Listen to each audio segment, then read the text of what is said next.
Sarah Mitchell had always dreamed of visiting London. After saving for 3 years as a dental hygienist in Kansas City, she finally booked her first international trip. The excitement bubbled inside her as she stepped off the plane at Heathrow Airport, clutching her camera and guidebook like precious treasures. London was everything she had imagined, and more. The red double-decker buses, the iconic black cabs, and the historic architecture that seemed to whisper stories of centuries past. Her first destination was Buckingham Palace. Sarah had watched countless documentaries about the British royal family and read every article about royal traditions. She knew about the famous changing of the guard ceremony, but nothing could have prepared her for seeing it in person. The palace stood majestically before her, its gray stone facade imposing yet beautiful against the cloudy London sky.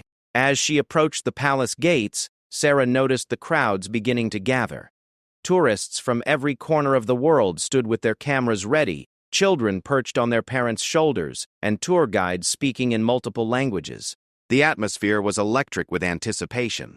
Sarah found a spot near the front of the crowd, her heart racing with excitement. The royal guards began to emerge and Sarah's breath caught in her throat. These weren't just men in costumes. They were elite soldiers, each one standing perfectly straight, with an almost supernatural stillness. Their red tunics were immaculate, their black bearskin hats towering above their heads, and their faces set in expressions of absolute concentration. The precision of their movements was mesmerizing as they took their positions. Sarah raised her camera, trying to capture the perfect shot. She had promised her family back home that she would take hundreds of photos, and she intended to keep that promise. Through her camera lens, she studied the guard closest to her.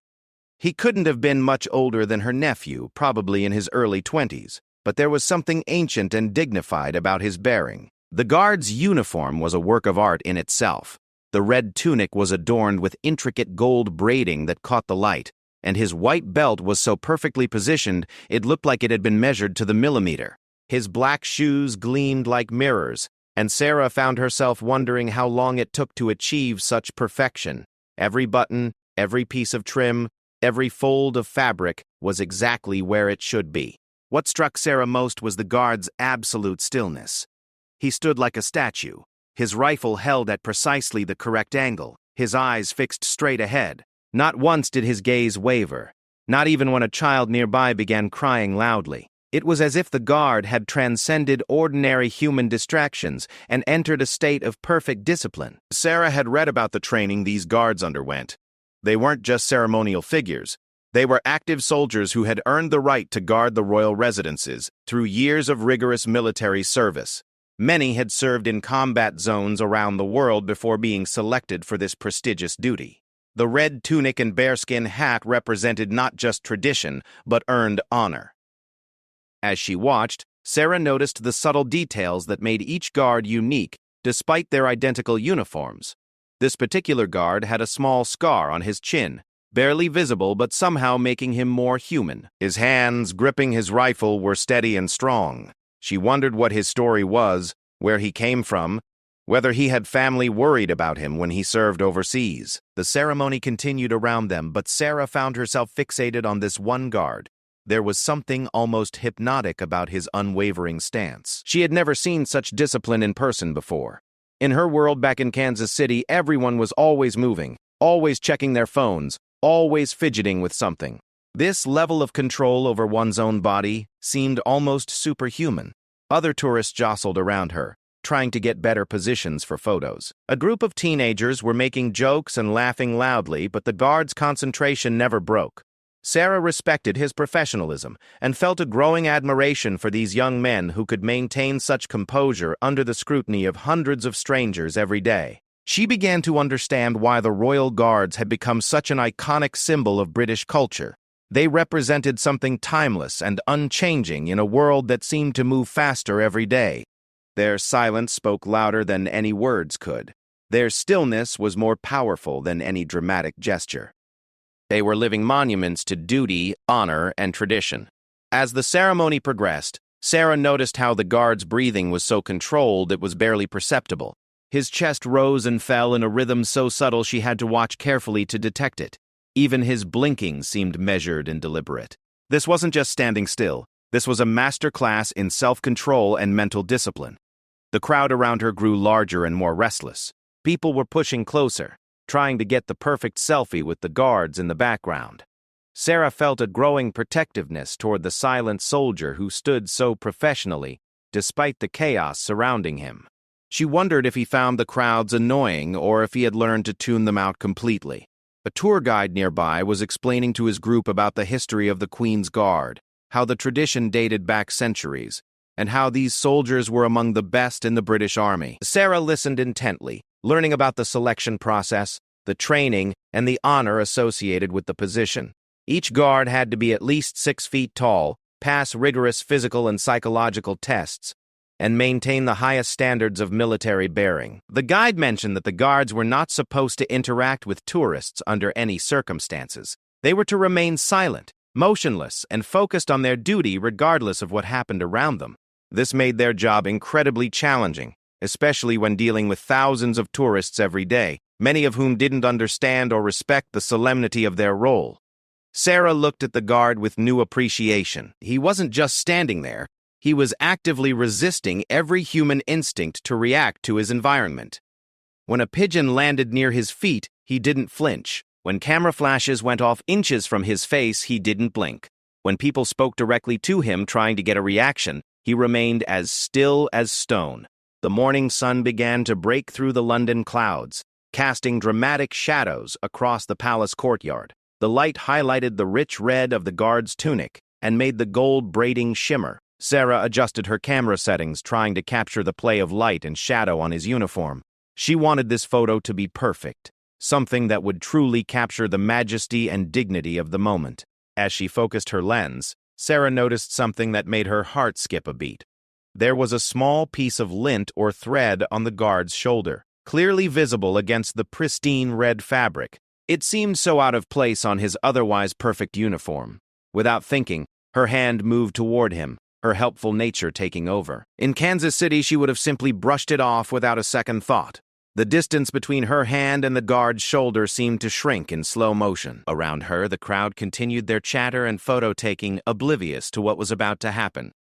Sarah's fingers were mere inches away from touching the immaculate red tunic when suddenly the implications of her action began to dawn on her. But it was too late. Her momentum carried her forward, and her fingertips made contact with the guard's shoulder.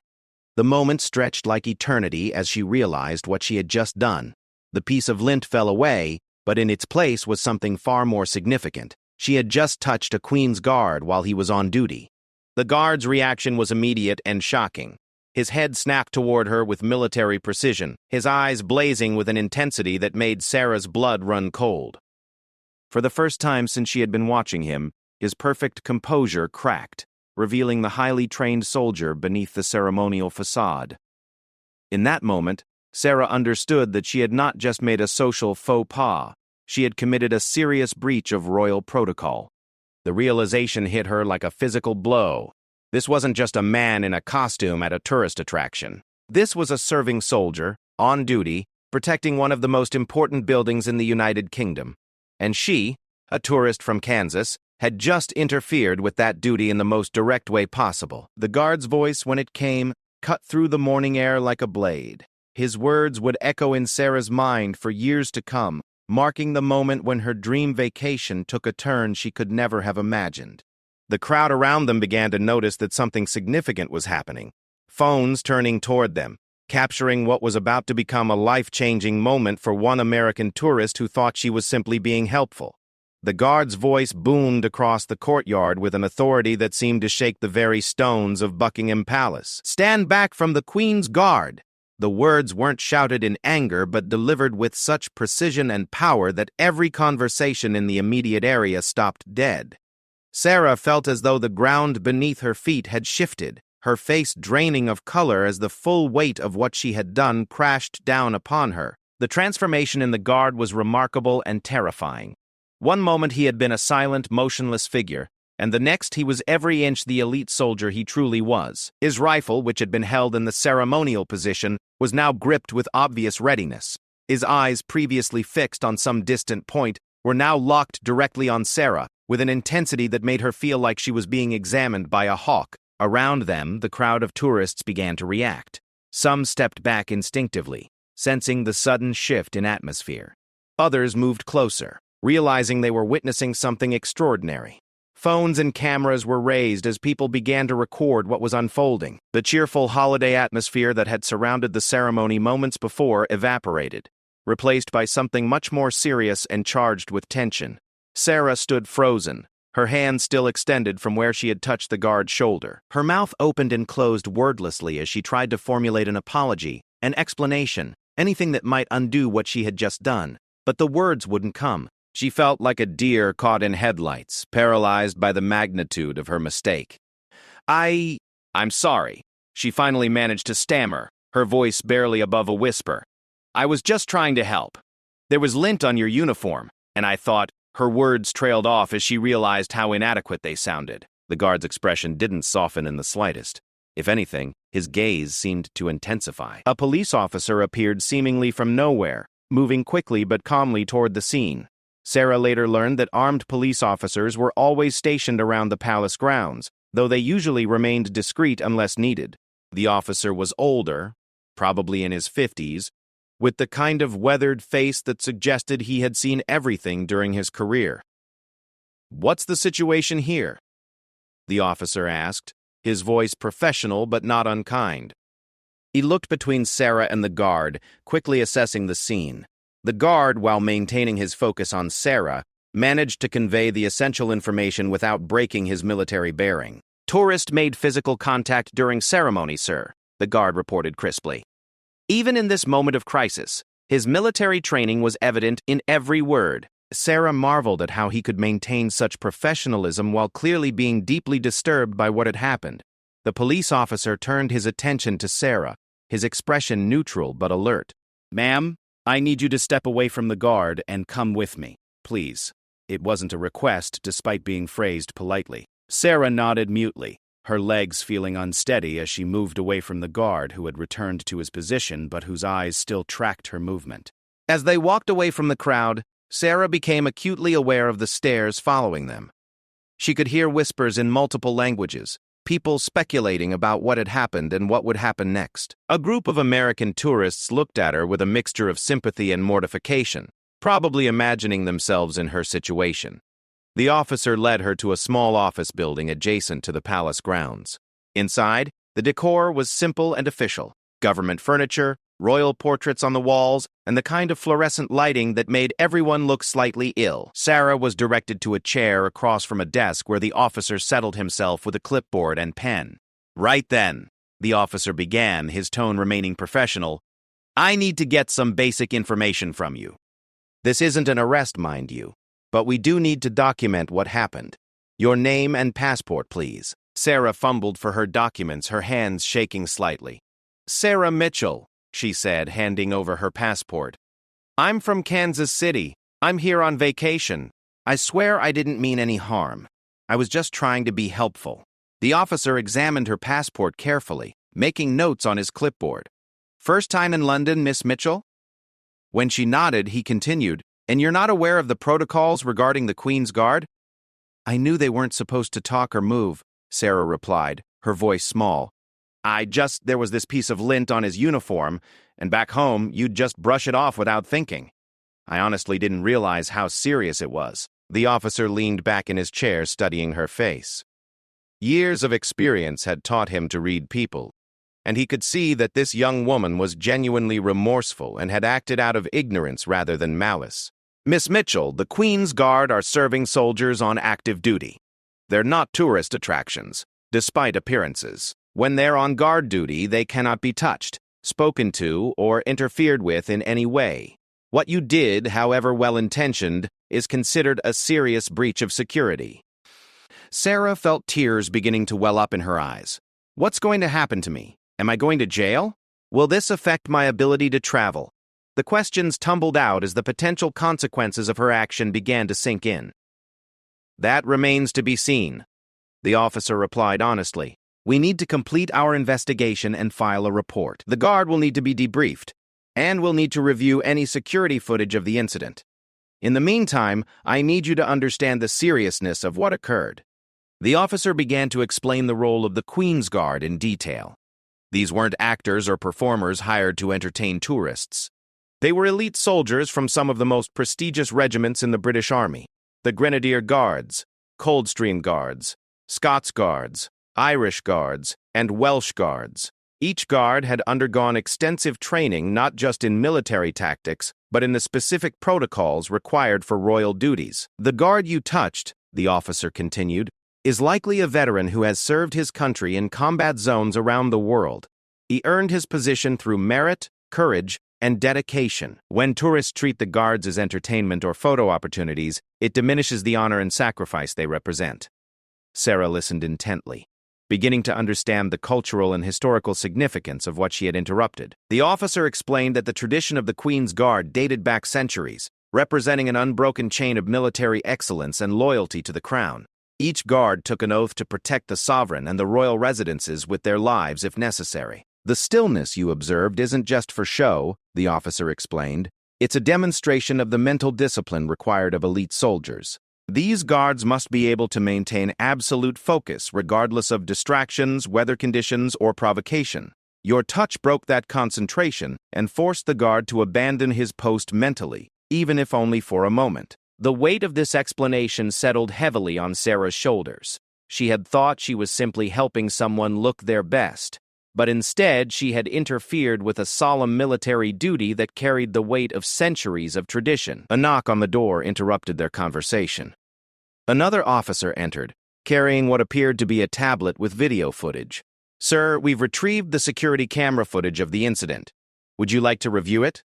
Sarah watched in fascination and horror as her action was replayed from multiple angles. The cameras had captured everything: her approach, the moment of contact, and the guard's immediate reaction. Watching herself on the screen, she could see how oblivious she had been to the significance of what she was doing. "You can see here," the first officer pointed to the screen, "that the guard's reaction was immediate and appropriate. He identified the security breach, responded according to protocol, and maintained his position once you were removed from the immediate area. His training served him well." Sarah studied the footage, noticing details she had missed in the moment.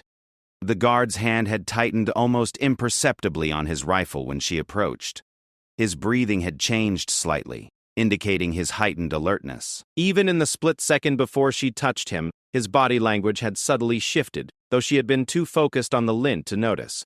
"What happens to the guard now?" Sarah asked, suddenly concerned about the young soldier she had affected. "Will he get in trouble because of what I did?" The officer's expression softened slightly at this question. "The guard will be debriefed about the incident, but he won't face disciplinary action." He responded exactly as he was trained to do. "If anything, this will be noted as an example of proper protocol adherence under unexpected circumstances." This information provided Sarah with some relief, but it didn't diminish her growing understanding of the gravity of her action. She began to ask more questions about the guards, genuinely curious now about their training, their backgrounds, and their daily experiences. The officer seemed pleased by her genuine interest and continued to explain the rigorous selection process for the Queen's Guard. Candidates had to meet strict physical requirements, pass psychological evaluations, and demonstrate exceptional military bearing. They underwent months of specialized training in everything from weapons handling to royal protocol. "The guard you encountered today," the officer added, "has likely served his country in Afghanistan or Iraq before earning the privilege of this assignment. The bearskin hat he wears? It's made from the fur of bears defeated at the Battle of Waterloo, symbolizing victory over Napoleon. Every element of his uniform carries historical significance." As the afternoon wore on, Sarah found herself receiving an education in British military tradition and royal protocol that no guidebook could have provided. She began to understand that what she had witnessed wasn't just pageantry, but a living connection to centuries of military history and national identity.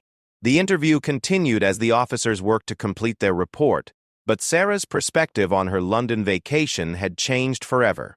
What had started as a tourist's innocent mistake was becoming a profound lesson in respect, tradition, and the weight of history. The investigation continued for several hours, during which Sarah found herself in what felt like an alternate reality. Phone calls were made to various departments, forms were filled out in triplicate, and she was asked to recount her actions from multiple perspectives. Each time she told the story, She became more aware of how her cultural assumptions had led her astray. A senior officer arrived mid-afternoon, a woman in her 40s with the bearing of someone who had climbed the ranks through competence rather than connections. Inspector Margaret Thornfield introduced herself with a firm handshake and a direct gaze that immediately put Sarah on alert. This was clearly someone who took security breaches seriously. "Miss Mitchell," Inspector Thornfield began, settling into the chair across from her. "I've reviewed the incident report and the video footage. I need to understand your mindset when you decided to approach the guard. Walk me through your thought process step by step." Sarah took a deep breath, knowing that her answer could determine the consequences she faced. "I was watching the ceremony, taking pictures, and I noticed what looked like a piece of lint on his shoulder. In my mind, it was like seeing someone with toilet paper stuck to their shoe. You just help them out without thinking about it. I've always been the kind of person who notices details like that. And it never occurred to you that there might be protocols in place regarding contact with the guards?" the inspector asked, her tone neutral but probing. "Not really," Sarah admitted.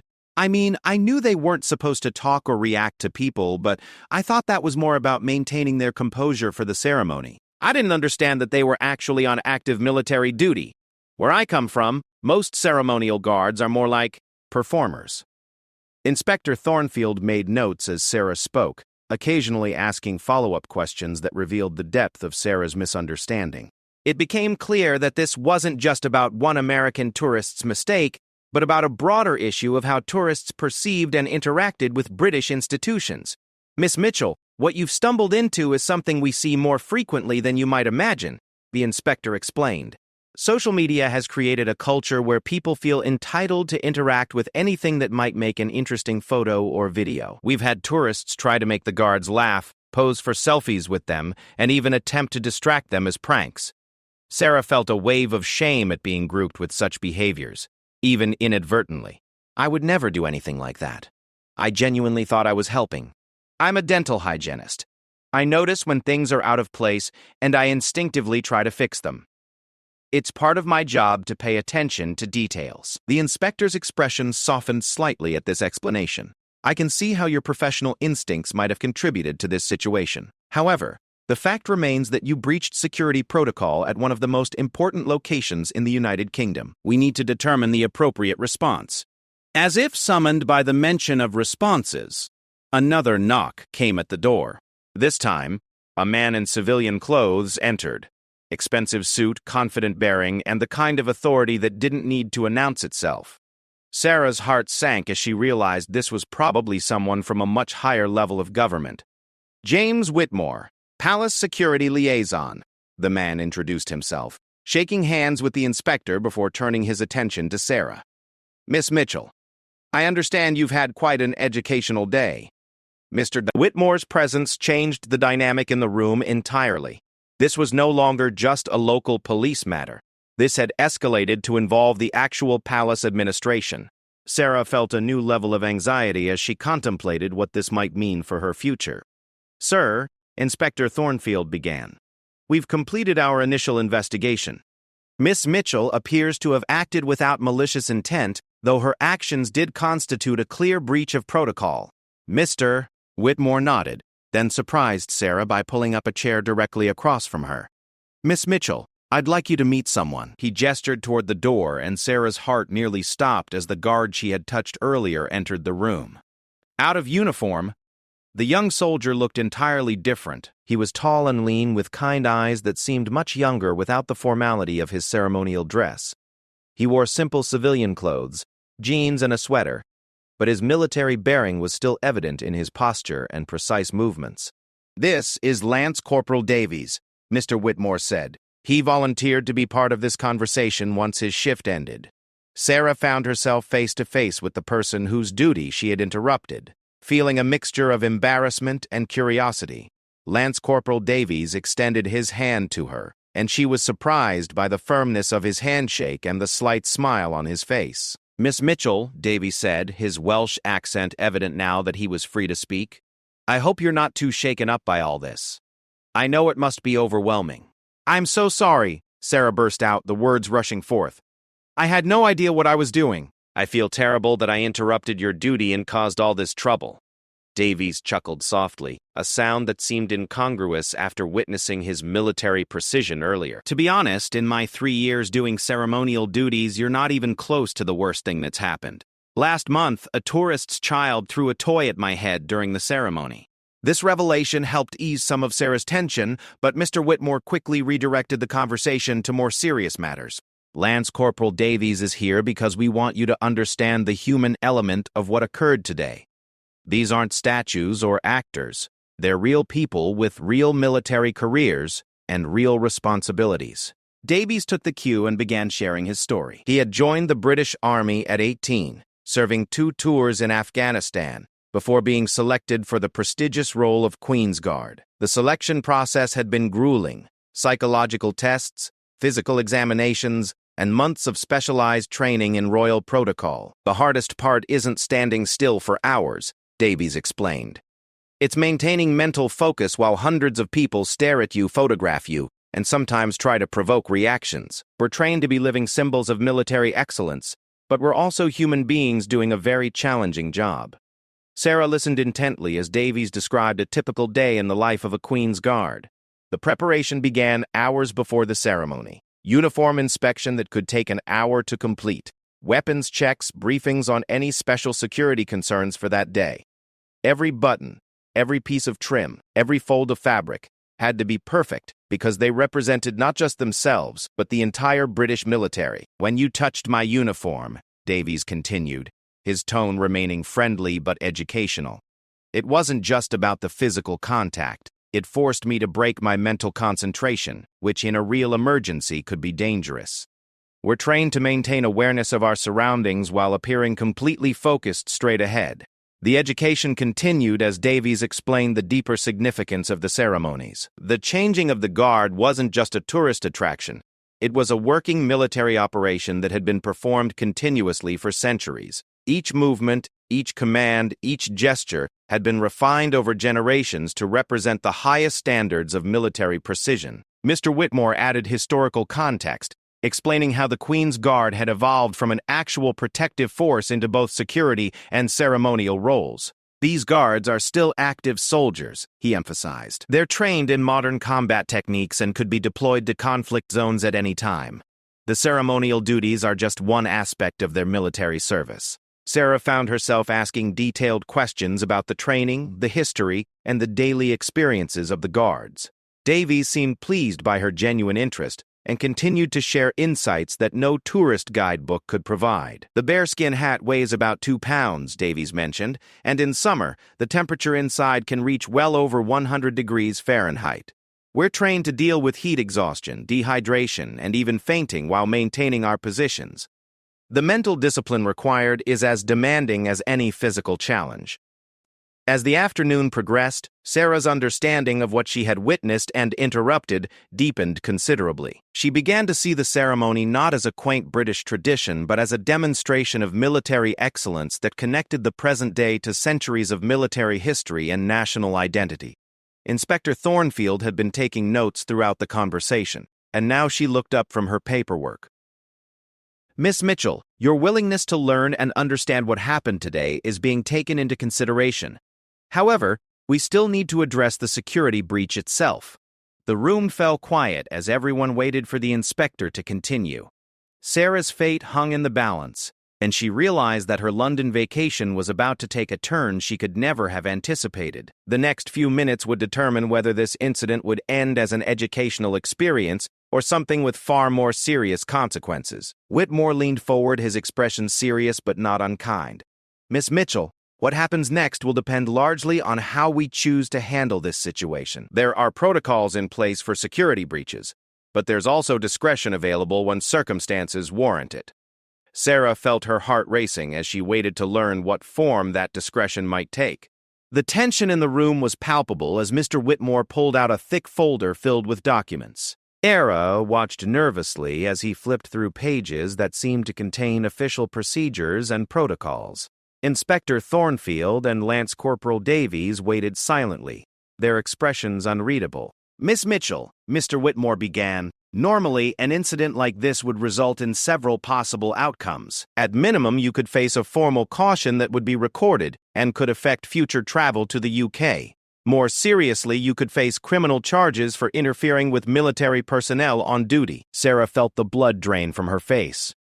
The possibility of criminal charges had been lurking in the back of her mind, but hearing it spoken aloud made it terrifyingly real. She thought about her job back home, her family's reaction, and the way this could follow her for the rest of her life. However, Mr. Zabel and Shizi Ed Whitmore continued, and Sarah caught on to that word like a lifeline. There are mitigating circumstances that we're taking into consideration. Your genuine remorse, your willingness to understand what you did wrong, and the fact that you acted without malicious intent all work in your favor. Inspector Thornfield opened her own file and pulled out several photographs. Miss Mitchell, I want to show you something that might help you understand why we're being relatively lenient with you. She spread the photos across the table, each one showing different incidents involving tourists and the Queen's Guard. The images were startling. One showed a tourist posing for a selfie while deliberately blocking a guard's path. Another captured someone trying to place a funny hat on a guard's head while their friends laughed and took pictures. A third showed tourists attempting to get a guard to break character by making faces and gestures inches from his face. These incidents happen almost weekly, Inspector Thornfield explained. Most involve people who know exactly what they're doing and simply don't care about the protocols. They see the guards as entertainment rather than as serving soldiers. Your case is different because you genuinely believed you were helping. Lance Corporal Davies leaned forward, his expression thoughtful. Miss Mitchell, if I may, I'd like to tell you about something that happened to me during my first month on ceremonial duty. A little girl, maybe 5 years old, approached me while I was on post. She had been watching me for ages, and finally worked up the courage to come close.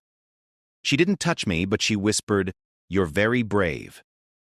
Davies smiled at the memory. That little girl understood something that many adults don't, that what we do requires courage and deserves respect. When you tried to help with my uniform, even though it was inappropriate, it came from a place of respect rather than mockery or entitlement. Mr. Whitmore nodded approvingly at Davies' contribution. Lance Corporal Davies is actually requested to be part of the solution we're proposing for your case, Miss Mitchell. Rather than pursuing formal charges, we'd like to offer you an alternative. Sarah's heart lifted slightly, though she remained cautious about getting her hopes up. What kind of alternative? We'd like you to participate in an educational program, Mr. Rabbitforth, Whitmore explained. It would involve spending a day learning about the history and significance of the Queen's Guard, meeting with military historians, and understanding the broader context of what you witnessed today. In exchange, this incident would be recorded as an educational contact rather than a security breach. The relief Sarah felt was overwhelming, but she quickly realized there was more to this proposal. What would be expected of me in this program? Inspector Thornfield smiled for the first time since entering the room. You'd spend tomorrow at the Guards' training facility, learning about their preparation, their history, and their role in British society. You'd meet with serving guards, military historians, and protocol experts.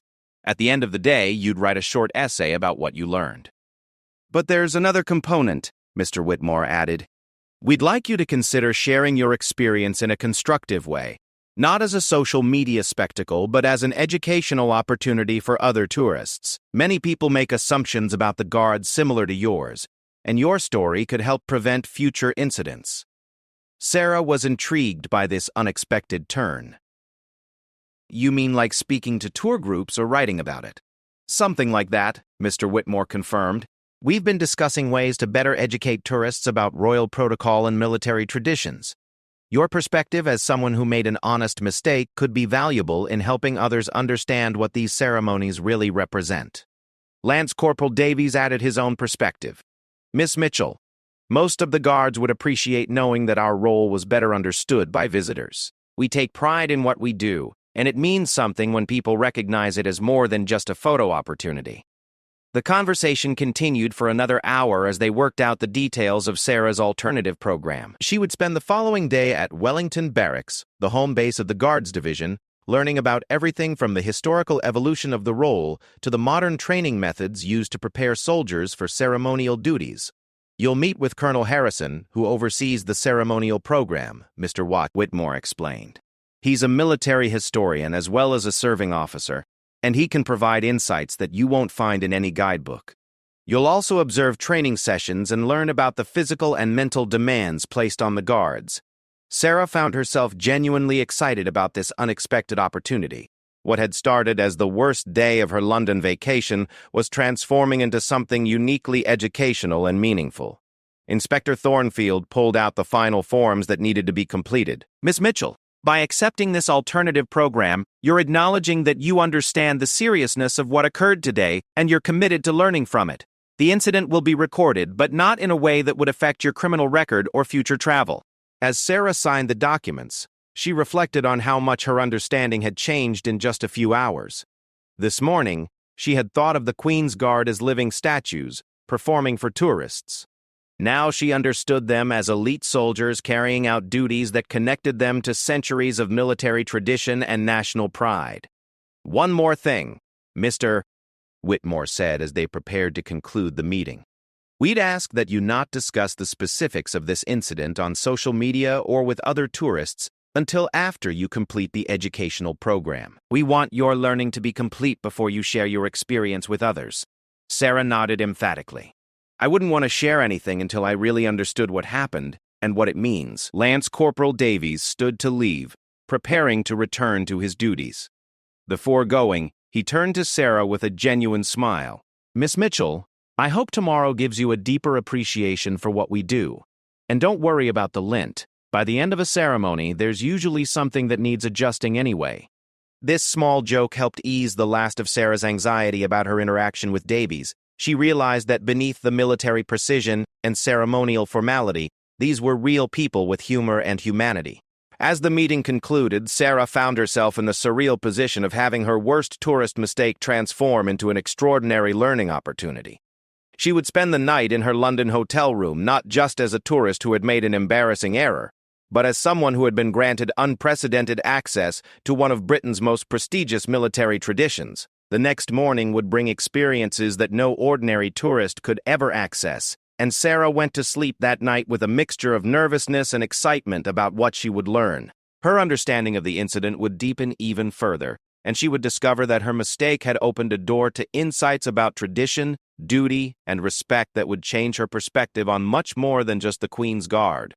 As she drifted off to sleep in her hotel room, Sarah couldn't help but think about the strange twists that travel could bring.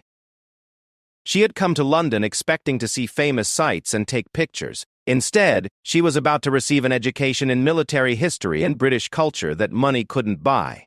Tomorrow would be unlike any day she had ever experienced, and it had all started with a simple piece of lint on a soldier's shoulder.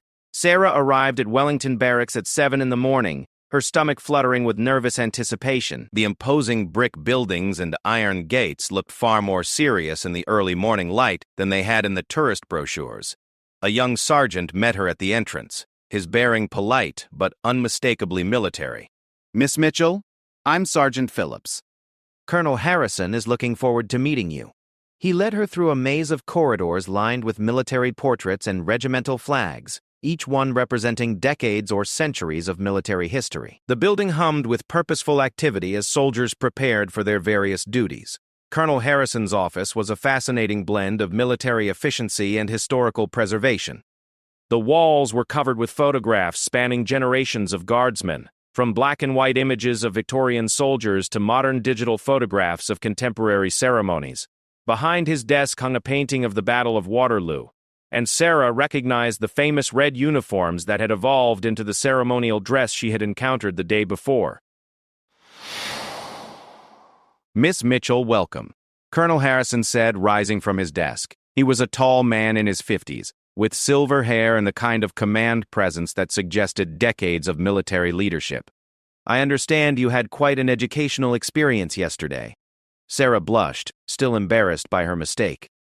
"Yes, sir. I'm grateful for the opportunity to understand what I did wrong and learn about the significance of your traditions." "Excellent attitude," the colonel replied, settling back into his chair. "Before we begin your education, I'd like to understand what you thought you knew about the Queen's Guard before yesterday's incident." Sarah spent several minutes describing her preconceptions, admitting how she had viewed the guards primarily as tourist attractions rather than serving soldiers. Colonel Harrison listened intently, occasionally taking notes, and nodded thoughtfully when she finished. "Your misconceptions are unfortunately common," he said. "Most visitors see the ceremony but miss the substance. Today, you're going to experience the reality behind the pageantry. We'll start with the history, then observe training, and conclude with understanding the modern role of ceremonial guards." The first stop was the Regimental Museum, where Colonel Harrison personally guided Sarah through displays that brought the history of the Guards Division to life. She learned that the regiments dated back to the English Civil War, with some units tracing their lineage to the 1650s. The red tunics weren't just colorful uniforms. They represented battle honors earned in conflicts spanning 4 centuries. "This bearskin hat," the colonel said, pointing to a display case, "isn't a costume piece. It's made from the fur of bears defeated by Napoleon's forces at Waterloo in 1815. When our guards wear these today, they're literally carrying a symbol of British military victory into their ceremonial duties." Sarah examined the intricate gold braiding on a tunic from the 1800s, marveling at the craftsmanship. "How much of the current uniform is unchanged from historical versions?" "More than you might expect," Colonel Harrison replied. "The basic design has remained consistent for over 2 centuries, though we've made practical modifications for comfort and durability. Each element has symbolic meaning. The position of buttons, the pattern of braiding, even the way the belt is worn all represent regimental traditions." They spent over an hour in the museum, and Sarah began to understand that what she had witnessed wasn't just pageantry, but a living connection to military heritage. The guards weren't actors playing soldiers. They were soldiers honoring the memory and traditions of their predecessors. The next phase of her education took place in the training facilities, where she observed new guards learning the precise movements required for ceremonial duties. Sergeant Phillips explained that it took months of practice to master the seemingly simple act of standing perfectly still. "Watch their breathing," he instructed as Sarah observed a line of guardsmen in training. "It has to be completely controlled. Any visible movement breaks the illusion of statue-like perfection. These men have to master not just physical stillness, but mental discipline that allows them to maintain focus despite any distraction." Sarah watched in fascination as the trainee guards practiced the precise movements required during the changing of the guard ceremony. Every step was measured to the centimeter, every turn executed with mathematical precision. When one young soldier's timing was slightly off, the entire sequence was repeated until perfection was achieved. "Yesterday, when you touched Lance Corporal Davies," Sergeant Phillips explained, "you forced him to break that mental discipline." His training kicked in immediately. Identify the breach, respond appropriately, and return to duty. But for a moment, his concentration was completely disrupted. The training session included weapon handling, and Sarah was surprised to learn that the rifles carried by the guards were functional firearms, though not loaded during ceremonies. "These aren't props," the instructor explained. "The guards are responsible for the security of the royal residences, and their weapons training is as serious as any combat soldiers." Colonel Harrison rejoined Sarah for lunch in the officers' mess, where the conversation turned to the modern challenges facing the Queen's Guard. "Social media has created new pressures," he admitted. "Every ceremony is recorded by hundreds of people, and any minor mistake can become viral content within hours." "How do the guards cope with that pressure?" Sarah asked. "Training and tradition," the colonel replied. "We teach them that they're not just representing themselves, but centuries of military excellence. When you understand that you're part of something larger than yourself, personal concerns fade into the background." The afternoon brought Sarah's most profound learning experience. She was introduced to a group of guards who had recently returned from operational deployments in Afghanistan and Iraq. These men shared stories that revealed the full scope of their military service, making it clear that ceremonial duties were just one aspect of their careers. "I served 3 tours in Helmand Province before being selected for ceremonial duties," explained Guardsman Thomas. "The discipline required for both roles is similar: maintaining focus under pressure, representing your unit with honor, and never forgetting that you're serving something bigger than yourself." Another guard, Lance Corporal Wright, had been wounded in action and awarded a medal for gallantry before joining the ceremonial unit. "People see us standing still and think it's easy," he said with a slight smile. They don't realize that maintaining that level of mental control while hundreds of strangers stare at you and try to provoke reactions requires the same kind of discipline that keeps you alive in combat. These conversations gave Sarah a completely new perspective on what she had witnessed and interrupted the day before. These weren't young men playing dress-up. They were veteran soldiers who had earned the right to wear the uniform through genuine military service and sacrifice. As the day progressed, Colonel Harrison introduced Sarah to the broader context of royal ceremonials. "The monarchy is a constitutional institution," he explained, "and the ceremonies surrounding it serve multiple purposes. They maintain connections to history and tradition, they demonstrate the professionalism of British military forces, and they provide symbols of national identity that transcend political divisions." Sarah began to understand that her mistake had implications beyond personal embarrassment. The ceremonies she had witnessed were carefully choreographed expressions of national values and military excellence. By interfering, however innocently, she had disrupted something that carried genuine cultural and historical significance. The final part of her education involved writing her promised essay, reflecting on what she had learned. Sitting in a quiet corner of the barracks library, surrounded by military history books and regimental records, Sarah found herself struggling to capture the transformation in her understanding. "When I touched the guard's uniform," she wrote, "I thought I was helping someone look their best for photos. I now understand that I was interrupting a serving soldier in the performance of his duty, breaking his concentration, and interfering with a tradition that connects present-day Britain to centuries of military heritage." Colonel Harrison reviewed her essay and nodded approvingly. "Miss Mitchell, you've grasped something that many people never understand. These ceremonies aren't entertainment, they're expressions of values like duty, honor, and service that remain relevant in any era." As her educational day concluded, Sarah felt a profound sense of gratitude for the opportunity she had been given. What had started as an embarrassing mistake had become one of the most meaningful learning experiences of her life. Lance Corporal Davies appeared as she prepared to leave, having completed his shift. "Miss Mitchell, how was your day with the colonel?" "Incredible," Sarah replied honestly. "I had no idea how much I didn't know." "Thank you for suggesting this alternative to formal charges," Davies smiled. "We'd rather have people understand what we do than simply punish them for not knowing. Your experience might help other tourists realize that there's more to see here than just uniforms and pageantry." As Sarah walked back through London that evening, the city looked different to her.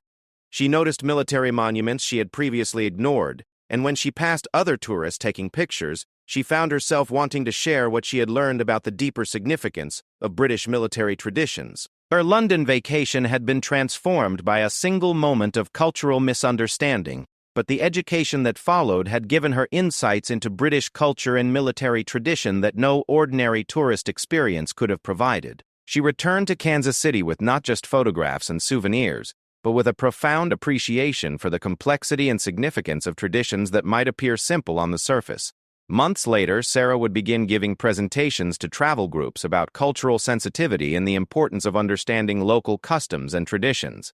Her story became an example of how honest mistakes could become learning opportunities, and how genuine curiosity and respect could transform embarrassing incidents into meaningful cultural exchanges. The piece of lint that had started everything became, in her memory, a symbol of how small actions could have large consequences, and how the most important lessons often came from the moments when we realized how much we didn't know.